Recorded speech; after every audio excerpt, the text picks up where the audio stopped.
السلام عليكم ورحمة الله إخواني أخواتي في كل مكان.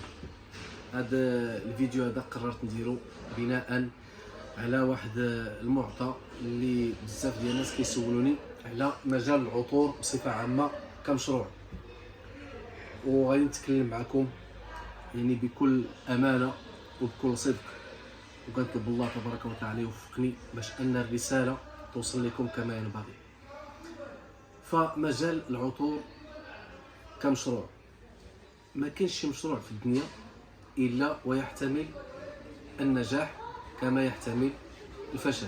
اي مشروع كيف ما كان النوع ديالو ممكن تكون فيه خساره، ممكن يكون فيه ربح. اشنو كيوقع؟ غير الانسان يعني كتخصو دابا كتكون عنده الفكره، ولكن داك الولوج الى المبادره وهو باللغه الفرنسيه لو باس لاكسيون. يعني الفكره عندي باش انني ندير واحد المشروع، وكنبقى داك التردد، كنبقى نتردد واش نبدا واش ما نبداش، كيكون داك الهاجس ديال الخوف، لا ممكن ننجح ممكن ما ننجحش. يعني هنا انا كنقول الانسان الا طاحت ليه شي فكره في الراس يدرسها هو الاول مزيان من جميع الجوانب ويتوكل على الله تبارك وتعالى، لان الخير فيما اختاره الله. نجحتي راه لك فيها الخير، ما نجحتيش راه لك فيها الخير. ربما الله عز وجل بغى لك شي مشروع اخر تنجح فيه، وعبد ربي راه دزت من بزاف ديال التجارب وبزاف ديال الامور. خدمنا عند الناس، خدمنا في شركات، خدمنا الرسله، درنا كروسه، درنا هادي يعني درنا كلشي درناهم. ودابا يعني لحدود هاد الساعه هادي الله تبارك وتعالى اختار لنا الرزق في مجال العطور، وما عرفناش غدا او بعدو فين غادي يكون الرزق. كتبقى مساله ديال المشروع العطور. كيف قلت في بدايه الفيديو، جميع المشاريع تحتمل النجاح وتحتمل الفشل. اللي مازال ما لقاش الفكره، يعني هذه الدجاج خليك نلقى واحد جاب شي دجاج بلدي تبارك الله. اللي مازال ما لقاش الفكره ديال المشروع، مثلا دابا كاين اللي كيقول الفكره ديال العطور مزيان، ولكن اللي مازال ما لقاش الفكره غادي تاخذها من الهوايه ديالك، لان المجال اللي كنتي كتحبو كتبغيه غادي تعطي فيه، ولا عطيتي فيه اكيد غادي يكون نجاح ان شاء الله. اذا الفكره ملي غادي تجيبها غادي نقول لك بداها من الهوايه ديالك. شوف الهوايه ديالك شنو هي وبدا بها. مثلا الهوايه ديالك اش غنقول لك، الهوايه ديالك الرياضه. شوف الرياضه كيفاش من ديك الهوايه تجعل منها مشروع. بيع الملابس الرياضيه، بيع الاكسسوارات ديال الرياضه، كاسكيطه، نضاضر، سبرديله، فوالا هذا مشروع. كره، اي حاجه ما دام الهوايه في الحلال وفيما يرضي الله فسير في هذه الاتجاه هذا. نرجع لمجال العطور اللي بزاف كيسولوني الناس. المجال ديال العطور انا بديت صغير، يعني بديت في الاول كنبيع في الانترنت. في الاول كنحط فيديوهات في اليوتيوب، هو باش بديت باليوتيوب. كيجوني دي كوموند من اليوتيوب، شويه كيسولوني الناس على المحل، واش عندك المحل، شويه بشويه درنا محل وغاديين وكنترقاو غادي الحمد لله. بدينا بشويه، بدينا هكا، غير واحد الغلط ما توقعوش فيه. مثلا بديتي هذا العام بواحد 10000 درهم، مثلا بديتي في مليون ديال السنتيم باش بديتي. دار العام كليتي وشربتي وسيرتي شربت لك 10000 درهم ديال الارباح. 10000 درهم شربت لك ديال الارباح، اذا ولاو عندك 2 المليون. اشنو غادي دير؟ الا كنتي دماغ، هذاك المليون اللي ربحتي غتهز منه واحد شويه المصاريف ديالك، والباقي غادي تزيدوا راس المال. باش ما كبر راس المال راه مزيان، لان الوقت غادي كتطور. واليوم الا بديتي ب 10000 درهم غيجي واحد النهار غتولي تبان لك 50000 درهم و100000 درهم قليله بزاف. يعني خصك تنمي راس المال باش تكبر. الغلط الا درتي هذا الغلط هذا فراك انسان فاشل. مثلا قلنا ربحتي هامش الربح هذا العام 10000 درهم، انا كنقول هذا كمثال. قلتي انا بديت بمليون ديال الفرنك، كملت العام ربحت مليون اخرى، اذا هاد المليون هذه كلها غادي ديالتي غادي نمشي نخسرها ونصرفها. والمهم راس المال ما قصتوش، لا غلط. ديما راس المال خصك تحاول ما امكن تنميه. ديما انت كتزرعو كترش ليه وكتاسفيده وكذا والبذور باش المشروع ديالك يتنمى.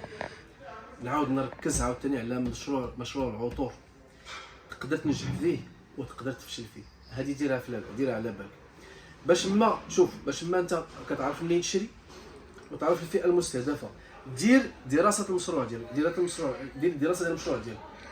سير للسوق قبل ما تبدا، سير للسوق، سول ودور شوف شنو العطور اللي عليها اقبال، شنو العطور اللي ما عليهاش اقبال. دخل لي ريزو سوسيو، دخل الانترنت، شوف شنو اللي كاين في لا طوندونس، وحاول تبدا بلي بارفان اللي هما في الطوندونس. مثلا هذا العام في العطور الاماراتيه اميره العرب دارت ضجه، جيب اميره العرب. يارا دارت ضجه، جيب يارا. دي بارفان كاينين زوينين ديال الدراري هادو ديال لي كلاسي كذا. شوف شنو لي بارفان اللي دايرين ضجه، بدا بهم هما الاولين، وبدا بلونتوراج ديالك وانت غادي. الا كنتي ولد كون كضرب الريحه، كون كتريح ليها مع راسك باش الناس يشموا فيك الريحه كتمشي مع الاناقه. وهنا غادي يبداو يسولوك اش هاد الريحه اللي داير، جيب لنا شي وحده وانت غادي. باغي دير محل ديريكت، توكل على الله، دير ما يحيل. العطور، مجال العطور كيبغي الديزاين، حاول ما امكن كنقول زوق تبيع محل شويه ديال الضواو، شويه ديال الزاج بارد. المهم المحل يكون زوين، شتي ولو يكون صغير، يكون فيه 2 متر على متر ونص، الله يجعل البركه.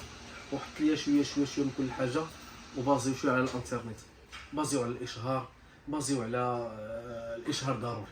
انا عبد ربي خدام بالاشهار، ما نكذبش عليكم، ضروري الاشهار. ديما الفيديوهات، ديما مواكب الجديد، وديما الور، ديما حاضر.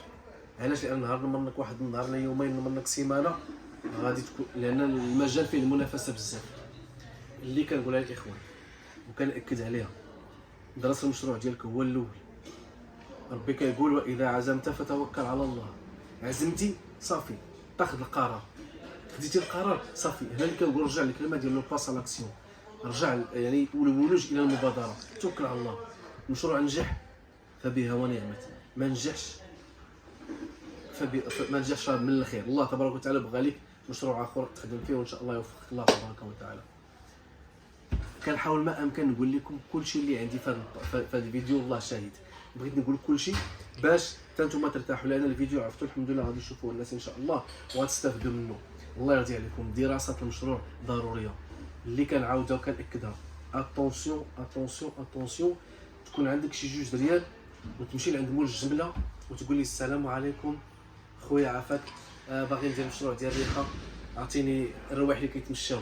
اتونسيون كنسطر عليها، اتونسيون اتونسيون اتونسيون.